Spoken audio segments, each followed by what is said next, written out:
Saludos cordiales y afectuosos a toda nuestra audiencia y gracias por escuchar Hablando lo Público, el único podcast en Puerto Rico sobre asuntos de gobierno producido y dirigido por estudiantes de administración pública. Les habla Víctor Manuel Colón Figueroa y nos encontramos grabando en el Capitolio de Puerto Rico en la oficina del senador independiente, el honorable José Vargas Vidot, a quien le damos las gracias por recibirnos y por el espacio para entrevistarle. Ciertamente, me alegra muchísimo presentar este episodio en colaboración con nuestra amiga y la trabajadora social Eunice Ortiz Nieves y con nuestro invitado especial, el honorable senador José Vargas Vidot. Saludos a ambos, ¿cómo están? Saludos. Bueno, emocionado y listo para la batalla. Lista para esta conversación con el senador. Sí, Me alegra, qué bueno. Pues en esta oportunidad estaremos conversando con nuestro invitado acerca de su formación profesional, su trayectoria en la legislatura durante los pasados 8 años, su visión sobre la salud pública y sus contribuciones a Puerto Rico desde diferentes ámbitos. A continuación, seguimos con nuestro episodio. Bueno, senador, un placer nuevamente verle, compartir con usted. Gracias por recibirnos. Gracias, Eunice, por la colaboración, por aceptar la invitación. Claro que sí. En primer lugar, me gusta siempre empezar la entrevista preguntándole sobre su juventud, sobre esos años universitarios, y cómo veía usted a Puerto Rico en ese entonces en comparación a cómo lo ve hoy día. Es bien interesante porque yo nací en la Pela y me crié en San Juan, en el viejo San Juan. Así que este edificio del Capitolio es bastante común para mí desde mi niñez. De aquí me han sacado como 1000 veces por estar jangueando por los pasillos, sin ser el hijo de ningún político, sino porque aquí había una fuente de agua y todos los nenes que veníamos a la playa veníamos a tomar agua aquí dentro. Pero sí, desde pequeño yo siempre he tenido como un interés extraño, ¿verdad? Yo no le llamaría política, sino más bien cuál es el desempeño de la gente que hablan aquí dentro en este edificio. Y me causaba como una curiosidad, buscando un poco de admiración, o sea, como buscando como por qué yo debo de respetar y admirar a las personas que están aquí. Y es bien importante señalar que en ese tiempo no se generalizaba los epítetos y las cosas que se le adjudican a quienes están trabajando aquí dentro. O sea, esto que pasa por aquí al frente dice que esto es de pillo o están robando, y ya la política pues ha degenerado, ¿verdad? En ser un escenario de crítica permanente, ¿no? Las personas ni siquiera se molestan para ver si hay categorizaciones, ¿verdad? Que relacionadas, ¿verdad?, a la moral de la gente, a la ética. Pero obviamente pues el haber crecido en una situación de pobreza y de mucha limitación, pues me obligó a ser diferente a cómo son las historias que yo escucho de quienes justamente se han criado desde pequeños en la política y han jugado en las escaleras aquí. En mi caso, pues, primero yo no sentía la pobreza porque tuve una madre que fue espectacular y nunca a mi hermano y a mí nos permitió sentir la pobreza, aunque estábamos, pero pobres de verdad. Segundo, la idea de mi madre sobre comunidad era muy, muy, muy rigurosa. Ella siempre nos decía que nosotros no nos quedábamos, siempre comíamos gracias a la gente, a los vecinos, y gracias a ese concepto de comunidad es como más moderno, ¿verdad? Pero gracias a los vecinos, gracias a los panas, gracias a la calle, y ella siempre nos advirtió desde pequeño que fuéramos pensando que cuando llegáramos arriba, como ella decía, nunca nos olvidáramos de cuán buenas habían sido las personas alrededor. Así que el concepto de prójimo ya estaba como marcado. Lo digo porque la gente piensa que política es nada más la ciencia de la gobernanza, de hacer administración gerencial de un país, pero la política es también la conducta colectiva que se genera, de las interacciones que hay entre la calle, tu mamá, todo el mundo, ¿no?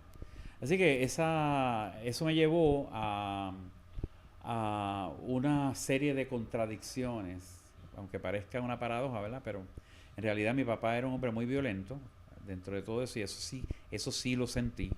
Era un hombre terrible, tuvo muchos años bajo siendo un alcohólico. Y esos años mi hermano y yo los pagamos caro. Teníamos que estar protegiendo a mi mamá de que él la perseguía, teníamos que estar escondiéndonos a las tantas de la noche. O sea, en realidad yo no recuerdo muchísimos eventos felices de mi niñez. Pero sí recuerdo que estando yo en la escuela, nadie tuvo conciencia, ahora tú que eres trabajadora social, nadie tuvo conciencia de por qué mi comportamiento era terrible, travieso, fuerte. Todo el mundo me castigaba todo el tiempo, recuerdo desde cuarto grado. Yo no fui el presidente de ninguna clase, no fui el del cuadro de honor, no fui de nada, al revés. Estaba siempre castigado, estaba siempre en controversia. Y como tenía esa idea de mi mamá, que tenía que defender a la gente, pues yo era como el defensor el más frágil, el más vulnerable, lo contrario a un bullying. Pero como era fuerte, yo practicaba natación, tenía mucha desde chiquito, pues, ¿sabes? Nadie que se metiera mucho conmigo, ¿no? Pero también estaba adosado al odio y al coraje y al desencanto que fueron productos de esa vida durante todos esos años hasta mi juventud que viví con mi papá. Gracias a Dios mi papá cambió, ¿verdad? Y esa es otra historia importante que abona a lo que soy hoy en día, porque mi papá, yo le decía a mi mamá que no lo tolerara y que lo mandara para allá sabe dónde, pero la realidad es que ella lo toleró y él cambió a una edad en donde fue evidente su idea de redención social. Y yo vi a un hombre levantarse sobre sus cenizas y convertirse en un gran hombre, en un héroe para mí. Y eso también marca por qué yo soy salubrista, por qué me dedico a las adicciones. Todas esas aventuras que fueron negativas en mi vida se convirtieron en una lección de vida sin yo proponerme. Sí, y atado a esas lecciones de vida, senador, queremos, ¿verdad?, hablar un poquito de cuál ha sido esa motivación, dada su historia de vida, que le lleva a trabajar un proyecto tan importante como lo es Iniciativa Comunitaria, ¿verdad? Quisiera que nos compartiera un poquito acerca de ese proyecto y cómo ahora lo vincula al proceso, ¿verdad?, legislativo. Pues yo estudié medicina en República Dominicana. En República Dominicana yo me pagué mis propios estudios, no tuve que coger un préstamo de nada, pues trabajé muchos años para estudiar lo que yo quería estudiar, que en mi país no me aceptaron. Yo saqué uno de los mejores NCAP, ¿sabe? Es decir, tenía posibilidades de estar en cualquier escuela de medicina, pero la misma ignorancia de los procesos, el sentirme dentro de lo que hoy se llama desesperanza aprendida o indefensión social, no me hacía sentir yo capaz de competir por entrar a esas escuelas que yo las veía como lo más alto, ¿verdad? Así que aún así mis sueños había una idea obsesiva de cumplir con mis sueños. Así que cuando voy a República Dominicana estudio en universidades que son fundamentalmente comunitarias porque están bajo el marco conceptual de Eugenio María de Hostos. Así que Hostos y su moral social estaban impregnando toda mi experiencia de estudios médicos. Cuando regreso a Puerto Rico, regreso en el tiempo del VIH. O sea, yo nací profesionalmente en ese tiempo y vengo a hacer el año de servicio público en el país y me toca trabajar con los residenciales públicos. Me dan un segundo año ya no se usa eso aquí, el año de servicio público, y en ese segundo año me ponen a dirigir una pequeña clínica de inmunología que era puramente de personas con VIH. Eso me dio en la cara, te voy a decir, porque yo vi la hipocresía de la medicina corporativa, vi la bofetada que representa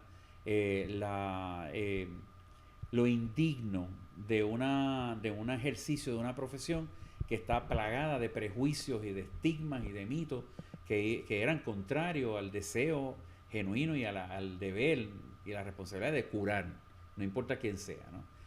No es que todos los médicos fueran así, pero a mí me tocó vivir en una etapa en donde eso era más evidente que la bondad, que el cariño y todo. Así que lo que se me ocurrió fue de empezar a desarrollar un sistema de salud paralelo. Una locura, ¿no? en realidad creé un pequeño espacio que era la clínica libre, una clínica gratis, estaba sostenida por mi sueldo de médico 1 era $901 al mes, y con eso pues yo levanté lo que es hoy en día iniciativa comunitaria. Estuve 3 años más o menos estuvimos viviendo de ese sueldo. A veces antes yo hablaba de que era clandestino, los abogados me han enseñado a decir que era una clínica irregular e informal. Los eufemismos, ¿verdad? Ahí es que nace iniciativa comunitaria, de la frustración de ver gente morir y que nadie se le preocupara, sino que al revés, se catalogaba el VIH como una enfermedad divina que venía a hacer una limpieza de los que tienen el pecado del mundo. Sí, es una respuesta ante lo que usted estaba viendo en ese momento y de una forma u otra organizar y tratar de atajar esa problemática que aún hoy en día, más adelante vamos a hablar de eso, de todas las iniciativas que han fallado en el proceso para atender la salud mental, Ahora, para atender tantas cosas que... Sí, ahora hay una cosa que tengo que confesarles, que es que la profesión, la preparación médica, no necesariamente incluye durante muchos años la necesidad de insertarse en comunidad. Fue que en aquel momento yo de momento me hice amigo de muchas trabajadoras y trabajadores sociales. No porque estés aquí te lo estoy diciendo. Esas personas me pusieron a leer a Paulo Freire y empezamos a trabajar conceptos comunitarios desde la liberación, desde la educación liberadora de Freire, que me abrieron los ojos a otra cosa, e inclusive ampliar mi idea de lo que era salud, ¿verdad? Que era meramente la ausencia de enfermedad. Pero eso fue tan importante en mi vida que los principios de iniciativa comunitaria estuvieron marcados profundamente en su marco conceptual con esa idea. Yo nunca fundé un proyecto, esa iniciativa comunitaria, desde que yo lo fundé, no fue un proyecto Madre Teresa full, ¿no? O sea, no era asistencialista para nada. Todo lo contrario, yo desde el principio estaba claro de que era un proyecto político, no político partidista, ni político ideológico, ni de izquierdas ni de derechas, pero un proyecto político, porque la pretensión mía era retar un sistema que estaba discriminando con una población como lo sigue haciendo con muchas poblaciones hoy. Así es. Así que finalmente se podría decir que es precisamente a través de ese reto que usted le hace al sistema donde quizá decide, ok, los partidos no están funcionando, nadie se está encargando de los asuntos prioritarios para el país, lo que toca hacer es tirarnos para la legislatura. No. Fue un proceso de 30 años. O sea, la gente me dice, qué suerte que tú tuviste, que llegaste y ganaste. No. Yo me tardé 30 años en llegar. 30 años con paciencia aprendiendo los recovecos de la comunidad. Comunidad en una definición totalmente amplia. No estamos hablando de la abstracción retórica que hoy en día describe a las comunidades desde la perspectiva muy cerrada de la academia, ¿verdad? Que quizás piensen, la comunidad son pobres, o la comunidad es la perla, o la comunidad es buen consejo. No. La comunidad no se define geográficamente, pero definitivamente yo lo que sí fui acumulando es coraje. Ya no era odio, pero es coraje. Seguía acumulando indignación. Empecé a evolucionar desde el coraje a la indignación, al activismo, y el activismo es que me abre las puertas para pensarme en algunos momentos de ilusión en que yo debía de estar en el lugar donde se hacen decisiones, porque a esta plazoleta aquí al frente del Capitolio, yo vine aquí hasta para hacer protestas de los camioneros, y yo nunca he guiado un camión en mi vida. O sea que en realidad yo he estado ahí, yo he recibido palos, me han sacado, los he dado también, ¿verdad? Pero la realidad es que la gente confunde, por lo menos en las vedas electorales, política, electoral o electorera, que es muchas veces, versus el reclamo de política, que es esas características administrativas que deben de estar fundamentadas en principio, ¿verdad? Una gerencia con sentido, ¿no? Y eso es lo que yo reclamaba. Así que fui más o menos yendo hasta un punto donde yo vine a esta misma oficina donde estoy, no voy a decir el senador porque está por ahí todavía, a recibir mentiras, a que me mintieran, porque yo venía a reclamar por la gente que estaba afuera. O sea, yo no sé si ustedes saben, pero aquí hay 160,000 personas con problemas importantes de uso de problemático de drogas.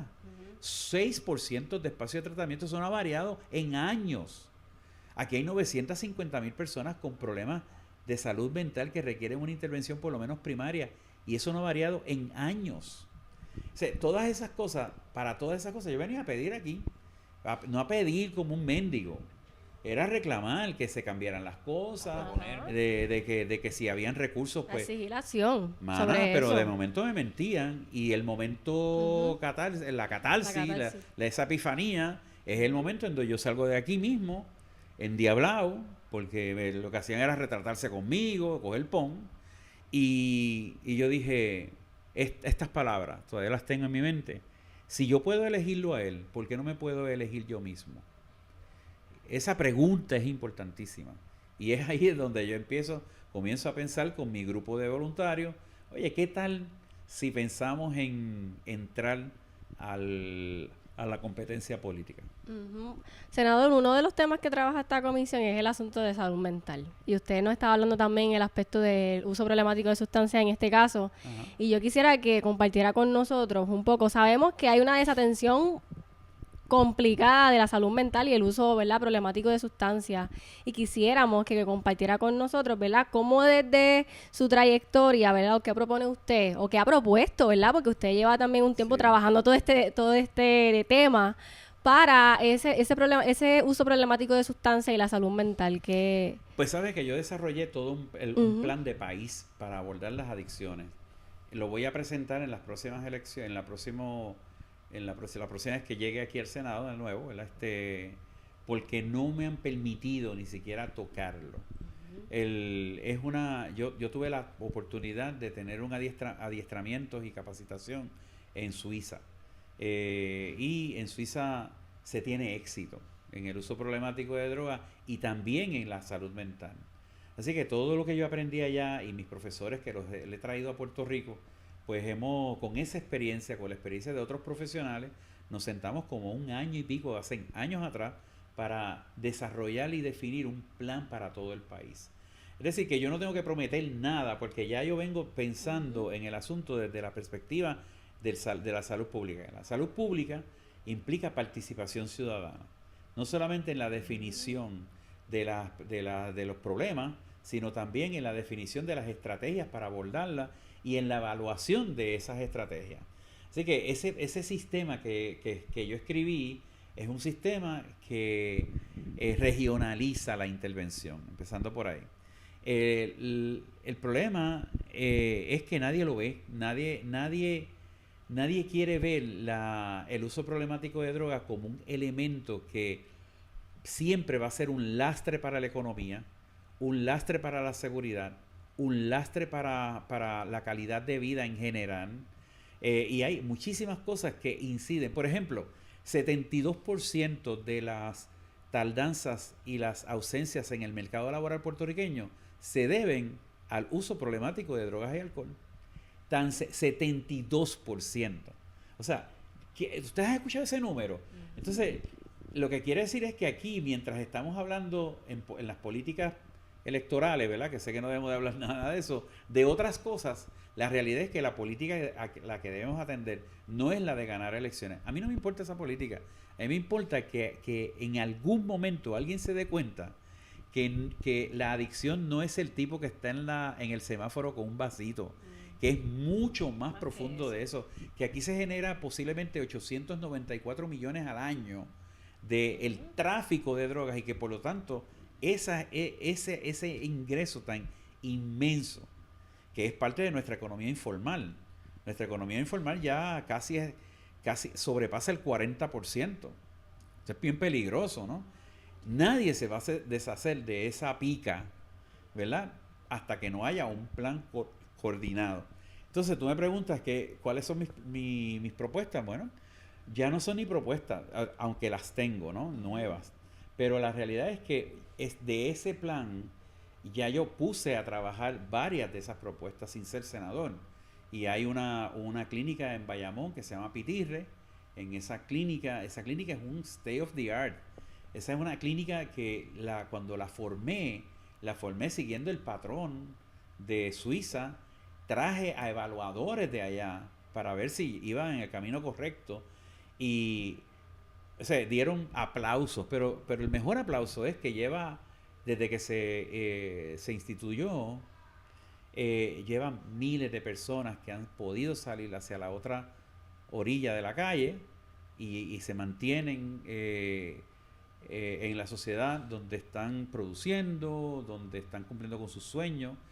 De parte de eso también lo he realizado en este cuatrienio. Yo soy el autor de la ley para crear el Observatorio de Drogas de Puerto Rico.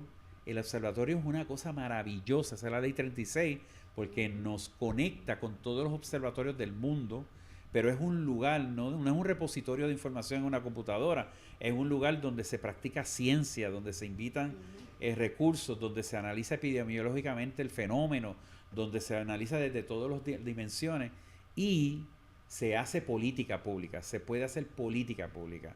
Entonces es bien importante. La ley 35, que es la ley para la prevención de muertes por sobredosis. Las muertes por sobredosis yo las venía anticipando desde el 2010. Iniciativa Comunitaria empezó a hacer talleres para la supervivencia de gente que caía en sobredosis cuando todavía aquí no se admitía que era un problema. Y otras cosas más que tienen que ver con la configuración que tiene el abordaje de la salud mental desde la reforma de la salud. Nosotros tenemos un sistema que está secuestrado a nivel primario, se llama APS. Ese sistema no permite otra cosa que entrar en la crisis. No se entra fuera de la crisis, no hay un aspecto preventivo. Yo también presenté el proyecto 778 que fue aprobado unánimemente en mi Cámara, pero en la Cámara de Representantes los mafiosos de donde sea impidieron que ese proyecto era para erradicar totalmente el fenómeno del sinhogarismo, estudiado por 2 años, 6 vistas públicas, 100 y pico de mesas comunitarias, expertos. Cuando yo termino un proyecto de esa naturaleza, no sé si ustedes saben, yo busco lectores de la Escuela de Salud Pública, de universidades diversas, para que lean objetivamente el proyecto antes de yo radicarlo y lo partan. Y esos proyectos tienen toda esa bondad, ¿verdad? Era como si yo hubiera fabricado un opal antes de que existiera, ¿verdad? Claro. Sin embargo, la política partidista es terrible. Y bueno, quisiera añadirle a la conversación que realmente, más allá de ser un problema de que no hay voluntad para atender lo que quizás hayan intereses ocultos, X o Y, es un tampoco no me voy a poner la teoría de la ¿cómo se llama? Esas teorías de conspiración. De conspiración, ¿no? Pero que también es un negocio. Es un problema que hemos visto en Puerto Rico, no solamente con estos temas, sino con otros, que se está atendiendo desde la penalización y no necesariamente desde la rehabilitación. Y estamos viendo en un Puerto Rico donde vemos un código penal, un código civil que lo que hace es penalizar, que no realmente está adaptado a entender las Desde 1952, las adicciones, como se han llamado, están consideradas una enfermedad. Pero nosotros en nuestra mente de gobernanza no lo hemos querido incorporar porque más a nosotros quizás para el pueblo es más sabroso hablar punitivamente y adjudicarle a los sectores más vulnerables y frágiles los problemas del mundo y el pecado del mundo, que reconocer que cuando tú tienes un sistema de educación que tiene un 51% de deserción, cuando los niños y las niñas que llegan a escuela superior solamente se gradúa el 30%, cuando en las universidades nuestros estudiantes somos de las universidades en donde más tiempo la gente se tarda en hacer un grado de 4 años, que es subgraduado. Cuando tú tienes cuando tú tienes una sociedad que tiene casi 9,000 niños bajo la custodia del Estado, Cuando tú tienes poblaciones carcelarias sin propósito ninguno, que no sea encerrar a la gente, pues obviamente vamos a tener entonces esos resultados. 48% de la gente que entra a la cárcel son los hijos de la gente que ya está en la cárcel. Así que yo digo, o sea, si tú una persona sin hogar le cuesta al Estado $10,993 al año, ¿por qué yo, si quiero ahorrar, coge esas multiplique eso por 30,000, siendo bondadoso? Pues, mano, yo quiero tener una economía buena, pues vamos a empezar por eso. Vamos a ver. Claro. Vamos a invertir en la universidad. La universidad se la ha quitado los chavos. La universidad no quiere ser... los gobiernos no han permitido que la universidad se reconozca como un servicio esencial, la Universidad de Puerto Rico. Es importante. Vamos a hablar de empleabilidad, vamos a hablar de un modelo educativo que esté fundamentado en filosofía. O sea que nuestro modelo... En la reforma de educación, que yo participé en esas vistas casi religiosamente, a veces era el único senador junto con el presidente, hasta el final nunca se le adjudicó al proyecto una filosofía. Es una reforma que no se inicia por una filosofía, quiere decir que tú no sabes ni para dónde tú vas. ¿A dónde vas dirigida, claro? Entonces, la realidad es que cuando se habla de eso, estamos hablando de muchos conceptos que abonan a la pobreza en general, en todos los sentidos, pero básicamente esos sistemas abren a la puerta a la corrupción, a la venta de servicios privados, a la exageración de esos servicios privados versus los servicios que pueden dar los ciudadanos. Y es una complicación de cosas. Que él me diga a mí que el tipo que está parado en la esquina pidiendo chavo es porque es un vago, o porque es un potencial pillo, o porque yo no sé cuánto. No está viendo las historias que hay detrás. Por el total abandono del Estado, o sea, claro que sí. Ponte a pensar, aquí hay 379,000 viviendas que no están siendo usadas. En desuso. 379,000. Hay 627 escuelas cerradas. Y se continúa construyendo. Y entonces... No voy a entrar en política, porque ustedes me lo han prohibido, pero están prometiendo construir 40,000 viviendas más para personas sin hogar. Es un disparate, ¿entiendes? O sea, estamos hablando de que no se han explorado. O sea, yo aspiro alguna vez a que en Puerto Rico haya una amnistía político-partidista. Una amnistía. Yo sé que esa es la utopía en su máxima expresión, ¿verdad? Consensos mínimos. Yo no sé si tú lo ves así, ¿verdad? Pero vamos a ponernos que en algún momento, por 4 años, no pensemos en ganar las elecciones. Pensemos en ganar a la gente para que llegue. Que la gente no tenga que estar pidiendo para la quimioterapia. Mejores condiciones para la población y tener acceso a servicios de salud mental, que se atienda el uso problemático de sustancias. Pero no solamente acceso, a prevenirlos. Y prevenir. Correcto. El sistema de salud, de psicología escolar, que lo anunciaron con tantos bombos y platillos, lo privatizaron. ¿Cuál es el case load de una trabajadora social, por ejemplo, en una escuela? Inverosímil. Sobre más de 300 estudiantes, que no se puede atender un caso particular como necesariamente se supone que sea, a la raíz del problema. Entonces yo creo que aquí en este país no se ha reconocido que tiene que haber un cambio de paradigma, un cambio también en cómo se acciona, cómo se trabaja y cómo se mira inclusive a las personas vulnerabilizadas. Y se han tratado y se han hecho organizaciones y profesionales involucrados en el accionar para prevenir aspectos del uso problemático de sustancias, atender la salud mental, pero no nos colgamos en esa ejecución. Lo dice ella. O sea, nos colgamos en la ejecución hacia esa prevención, ¿entiendes? Sí, y más que pensar en la problemática es cómo vamos a prevenir, ¿verdad? Los que suben, los que van entonces a entrar a la escuela, los que entran a la universidad, los que entran al campo laboral. Que en eso usted yo sé que también lo ha trabajado y lo ha visto desde diferentes perspectivas, dado su trayectoria. Desde el 2007, hermana, teníamos 7.15 de salario. O sea, mientras todo el mundo el salario mínimo en Nueva York es $15. En otros estados $18. Pero aquí hay un pecado más grande que ese. Aquí se considera que el salario mínimo es el salario. Son un disparate. El salario mínimo es una consideración protectora del Estado para evitar que cualquier patrono entienda que tiene el permiso para bajar de ese número. Ese no es el salario estipulado, pero aquí lo hemos asumido como tal. Mira lo pobre que es nuestra mentalidad política colectiva.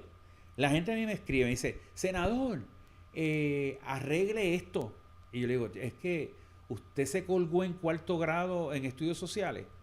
Pues sabes que la rama legislativa no ejecuta. O sea, la Constitución lo prohíbe.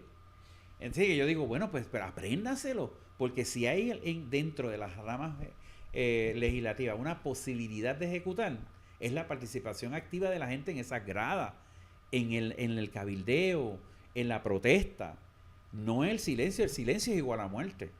O sea, la protesta no debe de ser una evidencia de caos social, la protesta es una evidencia de salud social.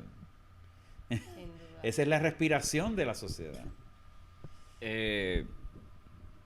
Y más allá de la salud mental, que ya le hemos discutido sobre el abuso de sustancias y lo que es la inatención a la salud mental.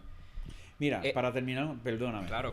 Para no quedarnos en el uso problemático, porque la gente piensa, el mes pasado, la línea Paz recibió 35,000 llamadas. Uh-huh. Vamos a dejarlo ahí. Así está el pueblo. Pues precisamente, ya habiendo alarmado a nuestra audiencia sobre... claro. Y claro que hay que hacerlo, porque la realidad es que es un asunto que quizás no vemos a diario. La prensa no lo cubre, quizás la política no se está atendiendo claramente. Uh-huh. Más allá de eso, ¿qué otros asuntos que usted considera que son prioritarios dentro de lo que es su trabajo legislativo? ¿Verdad? No por hablar de campaña, pero de cara a los futuros años. No es campaña. A mí me interesa mucho el ambiente, porque la salud para mí es mucho más amplia que la ausencia de enfermedad, como dije ahorita. Así que yo creo que es importante lograr que las personas en todas las comunidades, en todos los sectores, tengan una conciencia diferente del entorno donde viven. Salud pública, el entorno, es bien importante. No es algo que lo ponemos como opción.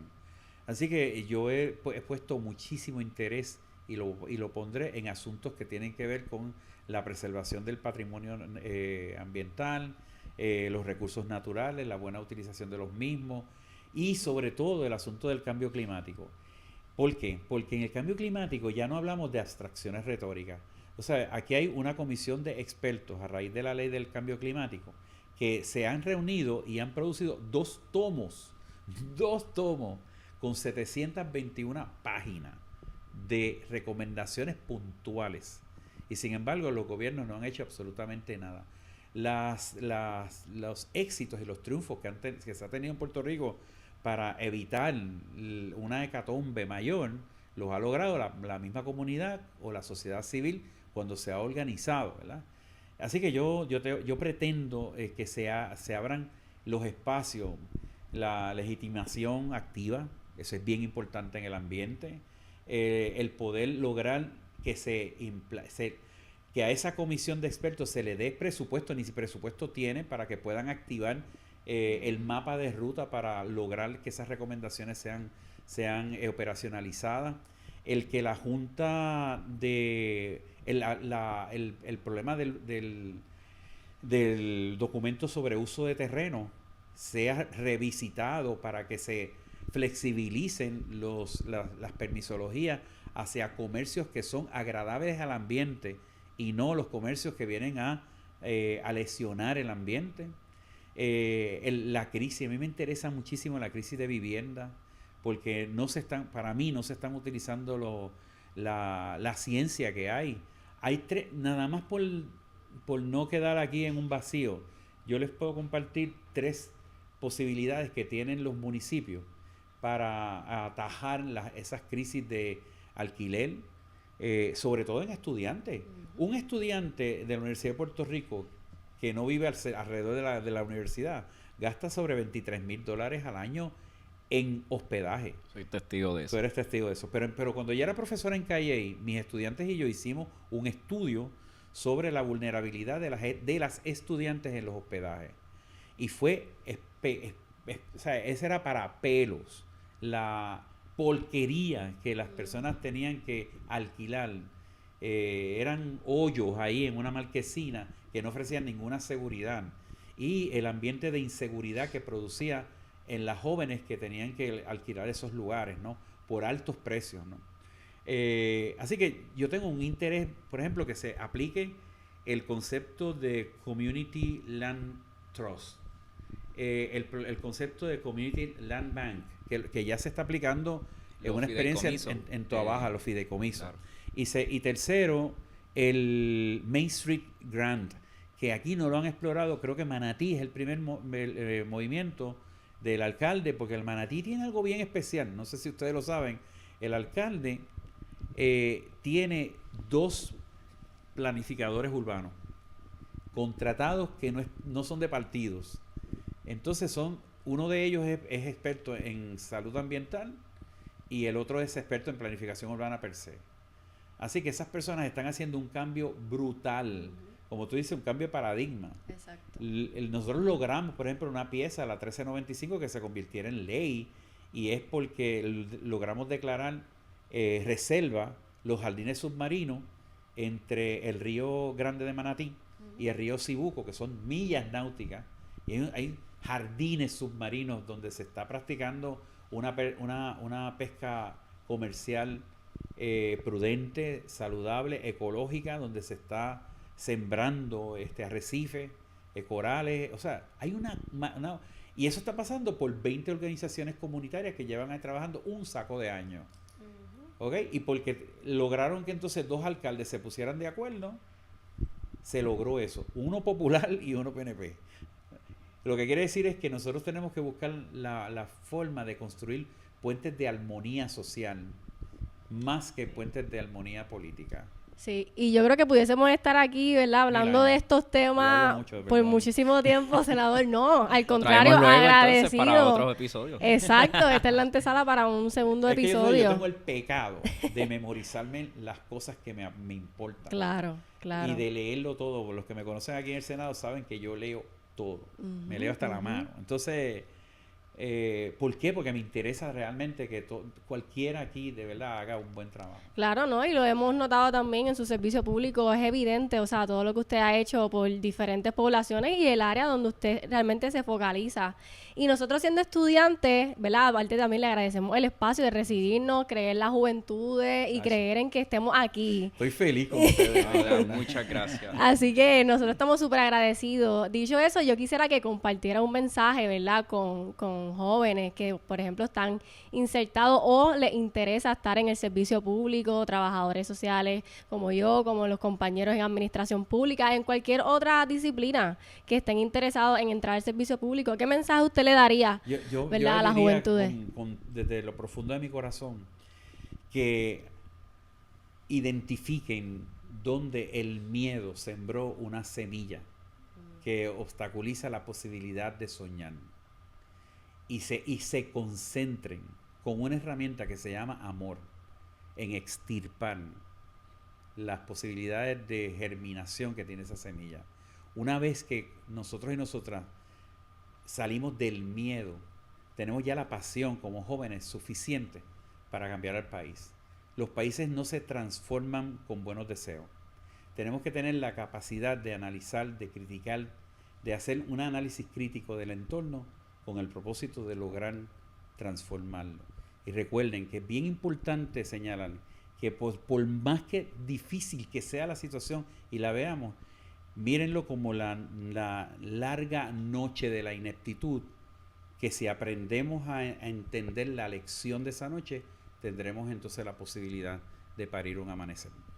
Agradecido siempre, senador, por el trabajo que está haciendo para empoderar a nuestras comunidades, sirviendo como facilitador, dejándole saber a la política que no es que las comunidades necesitan al político, sino que el político depende de las comunidades. Y es precisamente ahí donde está ese amor que uno tiene que sentir por las personas que le rodean, por el ambiente que le rodea, aunque por más chavas que estén las instituciones, sí. Por todo lo que nos rodea. ¿Sabes qué? Paulo Freire decía que, perdonen que me interrumpa ahí, pero claro, él decía algo bien importante que se afina con lo que tú estás diciendo. en realidad hasta rompe un esquema. Él decía que el verdadero propósito de la educación era formar seres políticos, porque los seres humanos fuimos creados para la palabra, no para el silencio. Claro, claro que sí. Y son palabras fuertes. Fuertísimas. A nuestro querido invitado, estamos muy agradecidos por su colaboración con nosotros y por abrirnos el espacio a su oficina. Sabemos que es un servidor público dedicado grandemente a las causas salubristas y comunitarias y le agradecemos nuevamente por todo el trabajo que está haciendo por esas comunidades y por nosotros los estudiantes, por la universidad, por la gesta que lleva por la Universidad de Puerto Rico, la Universidad del Pueblo. De igual forma, le deseamos muchísimo éxito en todo lo que decida hacer en el futuro y cuente con nosotros en lo que sea necesario. A todo aquel que nos escucha, les recomiendo todos los pasados episodios para estar al tanto de lo último.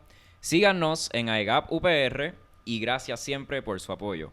Y continuemos hablando lo público. Gracias.